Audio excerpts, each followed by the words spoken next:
కేంద్ర బడ్జెట్ చూసినాక ఇలా తెలంగాణ ప్రజలు ఏమనుకుంటున్నారంటే అధ్యక్ష చాలా స్పష్టంగా లెక్కలు తప్పినాయి అధ్యక్ష. వివేక్ లెక్కలు తప్పినాయి అధ్యక్ష. 8+8 మామూలు గణితం అయితే 16 అధ్యక్ష. కానీ ఇవాళ 8+8 గుండు సున్నా అని తెలంగాణ ప్రజలు అనుకునే పరిస్థితి వచ్చింది అధ్యక్ష.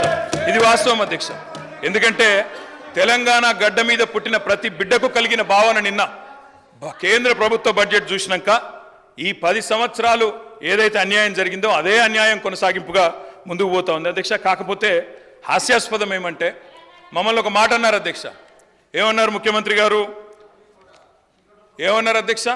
కేసీఆర్ గారు అనవసరంగా పంచాయతీ పెట్టుకున్నారు, ముఖ్యమంత్రిగా కేంద్ర ప్రభుత్వంతో పంచాయతీ పెట్టి కెలికి పంచాయతీలు పెట్టుకొని అనవసర బేసిజానికి వేయండి కాబట్టే 10 ఏళ్ళలో ఏం కాలేదు, నేను అందుకే సఖ్యతతో ఉంటా అన్నారు. ఏమన్నారు అధ్యక్ష వారు? ఇక్కడ హైదరాబాద్లో ఒక మీటింగ్లో